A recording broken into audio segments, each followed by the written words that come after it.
Quick learning strategies, online or offline, doesn't really matter. If you want to learn, the first thing is you have to take notes with pen and paper. Notes taking is always good. 10 secrets I'm going to share with you. The 10th secret is take notes with pen and paper. So right now, today, people, when they talk, you have a video recording, we got audio recording, and some of you have a laptop and you simply keep typing it.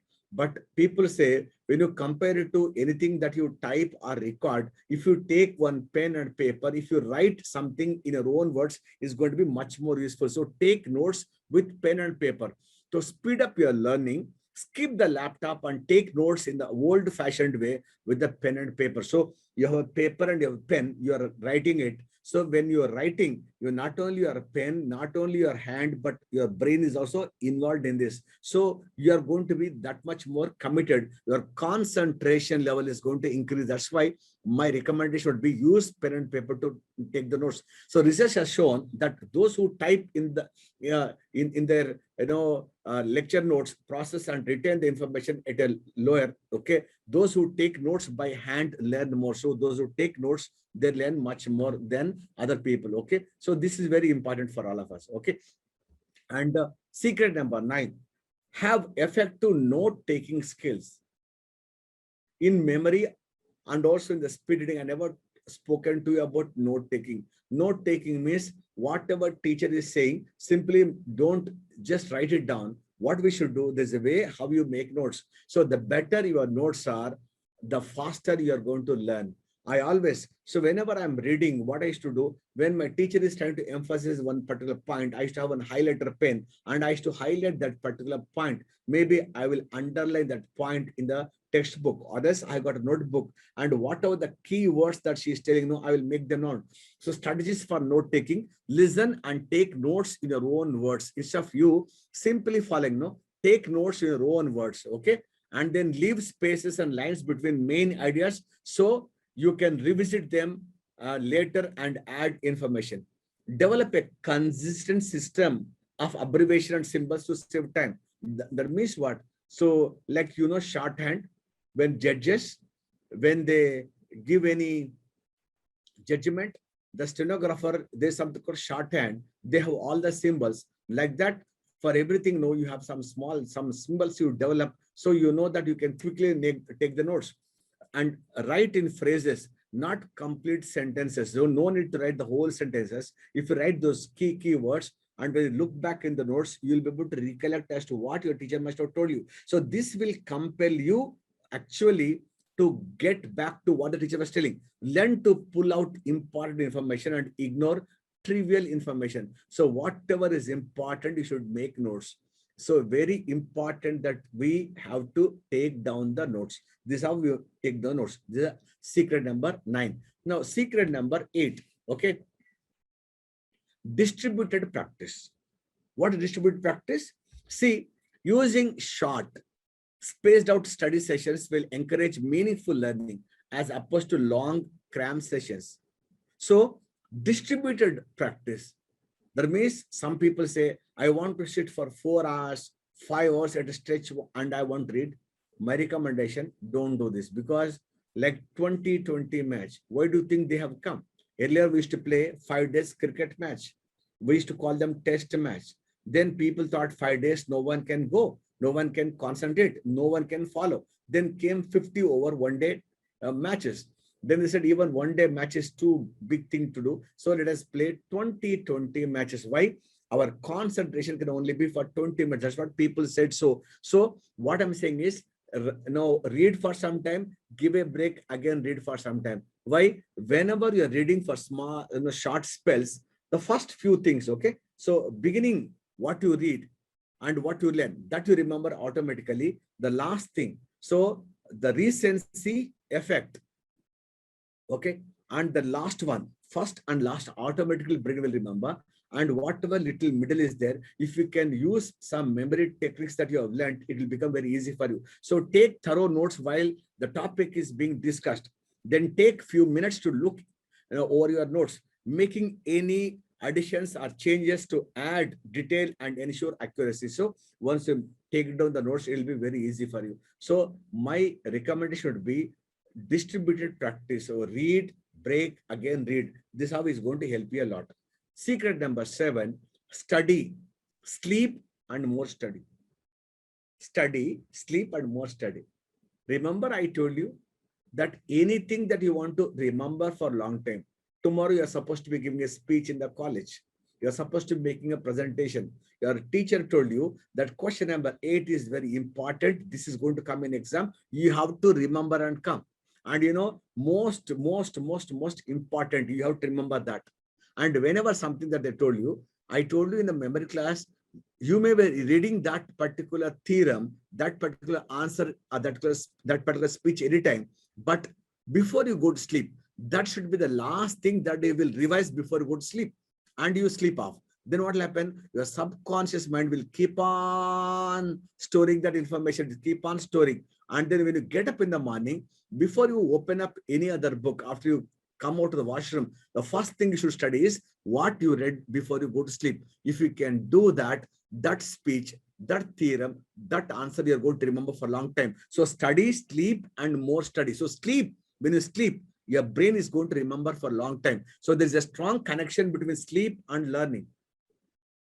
So it seems that getting some shut-eye is an important element in bolstering how our brain remembers something. So little bit of sleep is actually going to increase your learning ability. Deep sleep, non-rapid eye movement sleep can strengthen memories. Students with both study and sleep not only perform better academically, they're also very happier. I have a friend, not my friend, is my mentor, Mr. Kadri. We call him Kadiravan Empathy. Because of him, I actually left my Air Force job. And he has got this peculiar habit that when he does half-day training, after lunch, he will say, I'm going to take a small nap, and he will be just lying on the bench and he'll just sleep. Jayasimha, 10 minutes, you wake me up. He'll wake up and he'll go and wash his room, and then he comes back for the post-lunch session and with full energy. And he says that's going to help him a lot. And I must share with you today one great person whom, I'm going to miss, Dr. Francis Xavier, the memory guru, the father of memory in India. It was 2003. I was a squadron leader in the Indian Air Force. I happened to see one big advertisement in Times of India newspaper in Bangalore that in Vivek Nagar, there was a memory session by Dr. Francis Xavier. Witness unbelievable memory demonstration. When I went, I saw one short, thin person, right, who was doing all memory demonstration numbers and calendar. I was so impressed. Then I became his student. I've learned, and then I left my Air Force job. Then I took this memory as serious, sport, my profession. And today, you know that I become the World Memory Sports School for India's president. I conduct memory championships every year, and this has become my life. So all because of that one person. And day for yesterday, I believe he took COVID vaccine, and he was having a problem in breathing and heartbeat. And 85 years old he is. He is the classmate of Dr. APJ Abdul Kalam. Madurai. He belongs to, Tamil Nadu, but settled down in Bangalore. And day for yesterday evening, he went to hospital, and yesterday morning, he is no more. And such a disciplined person he is. He will do daily yoga, breathing exercise, right? He will do, Kapalabhati, he will do. So conscious about the kind of food that he will eat. He will drink purified Kangen water, and so lean and thin and disciplined to the core, 85 years old. And last 5-6 years, every time we had the memory championship, and without him, we can never think of having a memory championship. And today is no more there. And it is my duty to pay my respects. And I request all of you, remember that great man. And as long as the memory, the word will be there and spoken in the country, and he will be part of this memory. And I'm sure as long as I'm going to be alive, and I will always have my guru in my heart. And today he is not there. And he too used to sleep sometime in the afternoon. He used to sleep. This is called power nap. All great people. When I used to work with the Mind Tree Consulting, there was CEO called Ashok Suta. He too used to sleep in the afternoon. So many politicians, prime ministers, great presidents, you think they get up at morning 4 o'clock till night 12 o'clock, they work with the same energy just like that? No, they have a small little power nap. So study, sleep, and more study. So that's going to help you a lot. So I'm very thankful to Dr. Francis Xavier, who had shown me the way. And then today is no longer there. And we pray that he is there always watching me from the top, seeing that I'm trying to teach this memory, because he had the dream to make this memory as a sport in the country. And every child, every youngster, every adult, every professional, every teacher, and every parent, and every politician, every official, they should learn this memory techniques, the way we work out in the gym, and we should work, with our brain as well. That was his dream. And today we are, having that great person right now, and we don't have. It's a great thing that he had that big dream, and I'm working in the same direction. And I can't even go to, Bangalore to pay respects right now. In Hyderabad, so much of COVID, so much of problem. So I can't even go right now. Understand? So that is another secret that I'm trying to talk to you. Okay, what is the problem? Okay, so read, okay, study, sleep, and more study. Okay, and then next is what? Modify your practice. Modify your practice means anything for that matter. Cricket, if you keep playing in the same manner the shots, what will happen? After some time, your opponent is able to gauge your playing style, and soon he's going to get you out. So you have to keep changing. So different practicing styles have to change. Okay, different ways you need to change. If you keep changing, it's going to be much better. So keep changing the practicing styles. Now that's going to be much more easy for you. Okay, much more easy. Practicing, methods, how to practice different ways. So you have to keep changing them, and that will also going to help you a lot. Okay, practicing methods. Okay, then what we need to do? Try a mnemonic device. Okay, is Dr. Xavier. Okay, you see his photograph, Dr. Xavier's photograph. My colleague is putting his Dr. Xavier's photograph. Okay, all right, and try a mnemonic device. See if I remember, is Dr. Francis Xavier. Okay, his photograph is going to come on the screen. You can see, great Dr. Francis Xavier. So simple man he is. Okay, and he's almost like 85 years old, and so young, so energetic, and so exuberant, full of life till the last minute.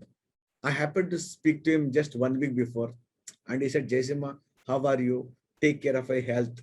And then I know that I have somebody in Chennai, somebody in, in Bangalore, and you are there in Hyderabad, and you people are doing this. Okay, this is Dr. Francis Xavier, and then this is what he was giving a speech.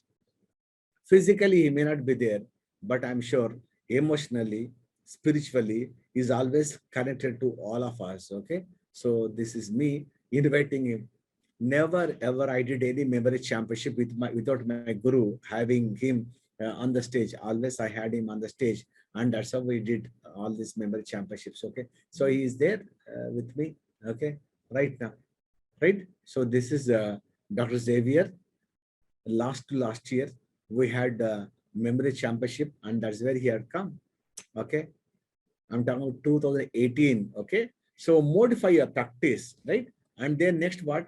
If you're learning a skill, don't do the same thing over and over. Making slight changes during repeated, okay, practice sessions will help you master a skill faster than doing it the same way every time. So different methods you need to practice, right? So that's the secret for all the sportsmen. Similarly, for our learning also, different practicing methods. And the next is what? Try mnemonic methods. Mnemonic means what? Like I need to remember colors of a rainbow. How I remember? PIPGR, right? Violet, indigo, blue, green, yellow, orange, red, we remember. I have to remember the planets of the solar system. My very educated mother just shown us, okay, 9 planets. So you keep learning all this. So every time when you have some mnemonic device, is actually going to help you a lot. Okay, so different mnemonic devices you need to follow. That will help you to be much better. Okay, mnemonic devices. Okay, mnemonic devices. Okay, so one of the best ways to memorize a large amount of information quickly is to use mnemonic method. a pattern of letters, sounds, or other association that assist in learning something. If you need to memorize and store large amount of information, then try mnemonics. Mnemonics help you simplify, summarize, and compress information and make it easier to learn. See, about this, I've already spoken at length in the memory workshop. So we did discuss about visualization, phonetic method, and then we discussed about substitution method, and then mnemonic method, mechanical method, judicious method. We have discussed different methods. So mnemonic method, I've talked to you at length. So when you have similar kind of words are there, and I'm not able to make a story, I'm not able to visualize. So we take one letter from each word and we try to make one new meaningful word. No, that's what mnemonic method. Okay, for us. Okay. And then next is what? Use brain breaks to restore focus. Brain break. Like your body requires a break, brain too requires a break. Stress, anxious, feeling overwhelmed and overload will prevent our brain from effectively processing and storing information. So too much of pressure you don't give to the brain. Brain break or simply shifting our activity to focus on something new by giving a 5-minute break can relieve brain fatigue and help us to refocus. So one thing is like you are reading, suddenly you take a break and go and dance. You are reading, take a break and then go and listen to a song. Reading, take a break and go and do some cooking. Take a break and then maybe you talk to somebody and come. So do some other activity, that way brain will do. And sometimes when I have an examination, what I do, I'm reading one subject, imagine English. I've read for 1 hour. What I do, after 1 hour, I shift my reading to Telugu. Maybe after half an hour, I shift back to mathematics. I come back to social. Then I come back to science. Like this, I keep on changing my subjects as well. That's how I keep learning. So very important that you have to give some break to the brain. When you go by a bus, when you are driving by a car from Hyderabad to Bangalore, what you do, every 100, 150 kilometers, you stop the car near a dhaba, you get down, relieve yourself, have some water, and then switch off the engine, eat something, drink something, get back into the car, again you start. Same thing the bus driver will do. Why? Because that will give him some relief. No. Similarly, brain, don't try to overload. And most of us are in this thinking that if I take a break, is it going to be wasting of time? Not really. Because in fact, your brain, when you are reading non-stop, no, you get saturated. You can't read more. But this way you can read much better. Brain breaks are always good for you. Okay. And then next is what? Stay hydrated. What do I hydrated? Drink a lot of water, more water, right? So we know that drinking water is good for us. Dr. Xavier used to drink something called Kenyan water, something he was into. He used to tell me that, good oxygen levels, okay, you should drink this, okay. But drinking water can also make us smarter. According to studies, students who took water to an examination room performed better than those who didn't. This is the research study. People who have taken water bottle into the examination hall, maybe in between they took one sip of water, they performed much better than those people who didn't take water. Sometimes what you do, you are in the flow of writing, you want to get up and then go and drink water and come back. You feel 4 or 5 minutes you're going to waste, and every second matters. If the water bottle, then easy for you to drink, okay? And dehydration, on the other hand, can seriously affect our mental function. When you fail to drink water, your brain must work harder than usual, because when you drink water, what will happen? Your brain requires, when you are studying, when you are talking, when you are thinking, when you are solving a problem, all right, when you are engaged in intellectual activity, brain requires more oxygen, right? And heart has to pump more blood, and for heart to pump blood, this water is very essential, especially at this point in time. We are in the month of April. Next month is going to be much more tougher.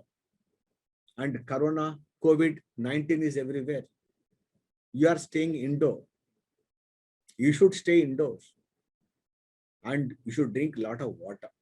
And most of the time, whether Corona is there or not, most of us will write exams only in the April, May. Whether CBSE, ICSE, State Board exam, JEE, or NEET exam, IIT exam, IAS exam, Most of our exams are then the March, April, May, June. These are the time that we have. And we are from a tropical country where, very humid and very hot, very sultry. And when we roam, when we walk out, we actually, get lot of sweat out. So body has to keep replenishing. Okay. And I go to gym every day. Early morning, 5 o'clock, I go to gym, do exercise. That's the reason why I do sessions in the evening. Most people, they are telling you come 5 o'clock, you come 5:30. My thing is early morning you should give to your body, because when you slept off, getting up early morning, no, maybe you can catch up half an hour reading, but that's when you should spend time in the gym. You should be there on the playground, you should be in the swimming pool, you should be lifting weights, and you should be practicing some martial arts, you should be doing some dance, because physical activity is very essential. Because morning you are physically active, whole day will be very active. And in the gym that I go early morning, no, they don't have ACs. They got 3, 4 ACs. He doesn't switch on. So I asked my coach, Mr. Raju, why ACs are not? The research are sweat has to come out. Sweat. ACs are there because some people, they say, oh, it's a non-AC gym. So I got the fans. I switch on the fan, but most of the time when you are on the treadmill, and then when you are cycling, when you are lifting weights, when you're doing push-ups, so sweat should come out. Anything that comes out from your body will make you happy. That's what he tells me every day. So I carry one and a handkerchief, okay, and then I do sweat. And when I come back, what a relief, and have nice beautiful bath, and I'm back in office, and by 8:30, 9 o'clock, I'm in the back office, and I'm super, okay, charged for the whole day, and whole day you will carry good thoughts. So those of you who are in the habit of doing workout in the gym or playing games, my advice will be morning you try to allocate for physical activity, and then evening time you read. That's much better. My personal experience, it all depends upon at what point in time you feel better, you follow, because I have told you don't have to follow. Okay, you just see which point in time is better for you. Okay, so dehydration is going to affect you. Okay, and then secret number 2, learn information in multiple ways, not only one way. Multiple ways means you are in the class, okay, you listen to a teacher, you take down the notes, right? You listen to audio tapes, right? And then maybe you can see one YouTube video. You may be doing some experiment. Maybe you can teach to your friends. Maybe you can enact a play. Different ways. And multiple ways, if you do, multiple inputs will go and brain will remember much longer. So it says when you use multiple ways to learn some information, you will use more regions of the brain to store information about that subject, which makes the information more interconnected and embedded in the brain. Multiple ways of learning means reading notes, reading the textbook, watching a video, and listening to a podcast, okay, or audio file on the topic. Maybe you can enact, you can teach. The more resources you use, the faster we will learn. So not only one way, more ways you should learn. That's always better. And then the last one, the top, okay, secret of learning is connect what you learn with something you know. Remember this, I have already told in memory. What is memory? Memory is nothing but learning something new, okay, connecting with something already you know. Memory is nothing but learning something new, connecting to something old. That's what is memory. That's how we keep on expanding our horizon. So whenever you learn something, you try to connect with what already is there in the brain, and then you'll be able to simply make some logic, and you'll be able to make connections very easily. So nothing you can learn in isolation. Everything has to start from there, right? So what is memory? Memory is learning something new, connecting to the old. Okay. Learning unknown, connecting to the known. That's what is called memory. And that's how the topmost secret. Okay. So the more you can relate new concepts to ideas that you already understand, the faster you will learn the new information. When you connect the new to the old, you give yourself mental hooks on which to hang the new knowledge. Mental hooks. Remember peg method? I told you peg method in memory. 1 day, 2 knee, 3 ma, 4 I, 5 la, 6 ja, 7 key, 8 fee, 9 b, 10 those are. What are those? Mental hooks. When we did that memory palace method also, we have got location method, right?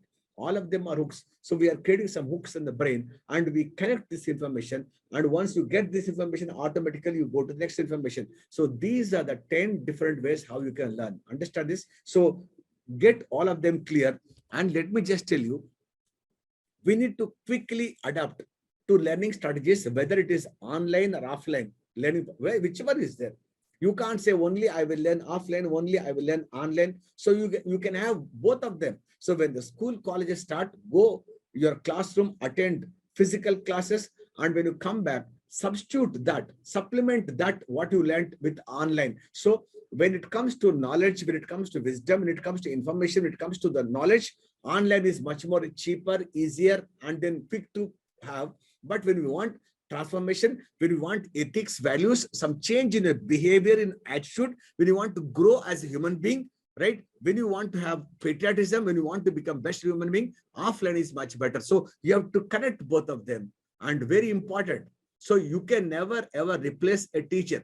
Now, maybe 50, 100, 200 years may happen, I don't know, but never ever someone can replace a teacher, because Guru Brahma, Guru Vishnu, Guru Devo, Maheshwara. So teacher has to be there. So all other methods, maybe you are talking about online, internet, or talking about, mobile, Google, or podcast, YouTube, whatever you're talking about, all of them are going to be supplements. But teacher, 60 to 70%, maybe 20, 30% will happen here. So if you want to keep pace with the 21st century challenges, if you want to become a student who is going to winner across the globe, so you can't say only I will go here, only I go there. So you have to use both of them in proper combination, then is going to make you successful. Okay.